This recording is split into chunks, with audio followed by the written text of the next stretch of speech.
they held teleconferences where they used big phrases like licensing, trademarks, franchises, and they talked about things like getting set up with their corporate structure, getting the phone line system, get the free phone number. They sold these franchises for 30 grand a pop. What does the franchise do? It allows you to use their name to go out and sell their business model. And the advertisers paying 300 bucks a pop or 350 or whatever you can get, using their numbers in this list of so-called active readers. Crazy.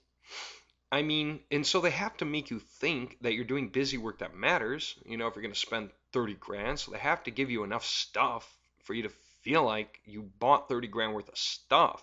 I mean, it's all crazy, just crazy. That's where we learn something new now. And I don't even have an exact word for it other than, what do I want to say? I want to say something like, tricked out.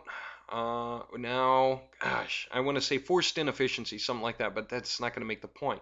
Why? Overpresence, something like that. They create more elements to the system than necessary. Always question that. They created a whole franchising concept on something that was nothing more than stupid affiliate links would have sufficed. Maybe a new domain name that forwards to your affiliate link would have sufficed. But no, they had to throw in a whole corporate structure, a copy of your right to resell the product, making it look like a diploma or something official that they hand mail you in a leather binder. They give you the right maybe to plug into their phone network and use their phone line, so you can do it through their phone line from anywhere in the world without you paying a dime. And it's easy enough for them to control the phone line costs because they would probably use voice over IP, that kind of thing. Make it cheap. Communications aren't expensive anymore. And so beware of that. I spent something like $16,000 once on an audio room, okay, audio video room, and had it connected up because we were all nuts about branding. It had to be ours, okay, big system we had, and we were crazy about it. And I spent 16,000 something on that just to have it installed and set up. And then I was paying $450 a month to use it. First, it was a bear to get going.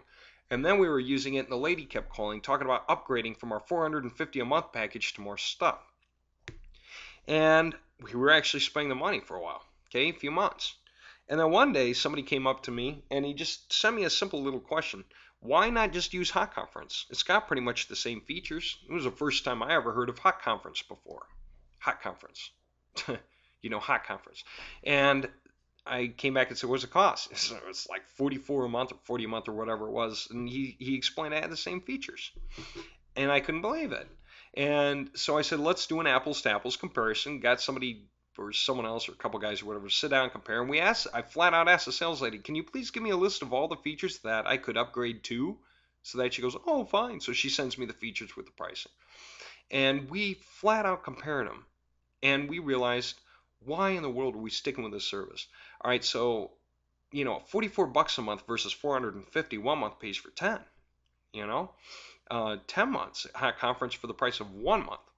Now, man, that lady, like I said, kept calling back. All right, the lady kept calling back, trying to get me to upsell. And one day she got me, and she was not happy with what she heard. I could tell all of a sudden, because she went into panic mode, that part of her paycheck was based on me buying. Because I told her, hey, we'd like to go ahead and drop your service. And she's like, why? And we said, because we found Hot Conference. It costs $44 a month. And when we did a features to features comparison, they have everything we need. And there's not much more that you offer. I paused and waited for her. And she tried to use this finally. She said, after you sink 16,000 into something and then you're spending 450 a month on it, well, she just kind of stuck with, after you put a large investment into something, you should protect it, right? Keep it going, build on it. You don't want to lose it. You don't want to throw all that money away. Now, if I'd have been nuts and I was worried about nickels, reaching back and trying to snatch nickels from every dollar, what would I be saying? What would I do? I would mentally believe her. I would actually go that route if I didn't know better. But I grinned and said, no, ma'am, it's not about what I spent in the past on anything. It's about what I marginally spend moving forward. Past expenses fade. You bought a car, cost you some number of grand, And you don't mind that because you know how to use it. And sooner or later you have it paid off. But you don't really think about it much unless you're paying for the car on payments. But a used car for a couple of grand that you actually bought with cash or something like that, you're not making payments on it. You've been driving it for a while though. You don't mind. You bought a computer, you probably put at least a grand into it. Look at your computer right now and tell me that you're reminded of the grand now that you spent on it then. You're not. The cost faded in your mind's eye. If you remember the cost of your computer, look at the table it's sitting on. Do you think of the cost of the table every day? Really? Are you still mindful of exactly how much you spent to get that? Can you remember how much you spent to get that table? Right? What about the fax machine over to one side? What about the lamp and the chair? Do you really remember these things? No, they fade into the past. Past monies are gone. They're gone. It's what you spend next that has to do with your bank account today, right? And so I told the ladies the marginal cost going forward. I don't care if Hot Conference would have cost $1,000 to set up and then $44 a month. You can do the math. 2 months of the same service would have been $900. And then after that, $44 a month. Well, heck, man. I mean, if I were to pump in something like even $1,250, what would the difference? Yeah, 3 months of the service I was on would come to $1,350. Well, if it cost me a grand to set up Hot Conference, which it didn't, it was no grand, then I would still have $350, and $350 would cover, what is that? Well, what a 40 and a $350, almost 9 months, like 8.5 months. Right? The difference is obvious, and that's how you think about costs. Okay? So anyway, now you understand probably a lot more yet about how to evaluate concepts and think about things. Don't get into the service that talks in big terms like licensing and franchises and stuff. And at the same time, don't keep looking back and thinking you have to protect things you've been spending money on. For the same reason, don't look back at what you're selling and think it must be the thing you sell tomorrow. Okay, you can turn around and sell whatever you want. It doesn't take you but a couple hours to research it, know it well, and next thing you know, you're selling it. Okay, the major points on anything, if you find it interesting, somebody else will too. There's no reason to think I have to sell this. I had a guy who was selling cataract eye drops, to dissolve your cataracts in your eye. And the guy made a little money per sale. And I turned around one day and I thought to myself, what the heck, man? Because he didn't have that much traffic, because there really isn't that big a market for it that finds him. Older folks online doing searches for alternatives to cataract surgery. And cataract surgery has gotten very safe these days. And yet that was this guy's big thing. And I said, hey, what else can we sell that relates to your product that's helpful? I says, are any, for people for whom this product does not work, I says, is there anything they can do to help this product work better? You say, yeah, actually. He said, in the cases where it doesn't work, it's almost always guys have diabetes. You see, diabetes builds cataracts, and they work directly against cataract. As much as you're dissolving it down, your diabetes are building it right back up. I said, well, for crying out loud, I said, do you know any diabetic medications that you would recommend?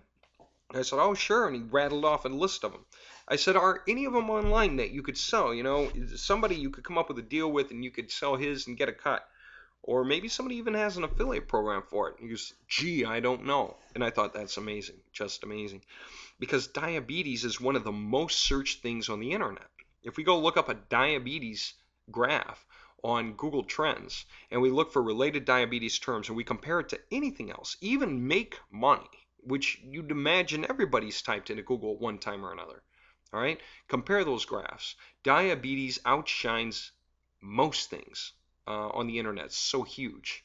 All right, and there are people looking for medications and pills and quick ways and helpful ways out of diabetes all the time. This guy never ever thought, and so I told him, take a look. Hey, and I showed him the whole thing. The guy didn't really understand affiliate program. I got him through it and got him to the point of understanding, okay, we're going to put this link up on your site. So the diabetes stuff on the site. He's like, great, wonderful. And he started to make a lot of money. Well, no, not yet. But what he said before, he started to make a lot of money off of those side sales, which added directly. You know what he said? He said, yes, I see it. And here's what he said that blew my mind. He said, but we really are in the cataract eye drop business. He goes, we're selling cataract eye drops. But we can't forget that we're out to make money too. That's true.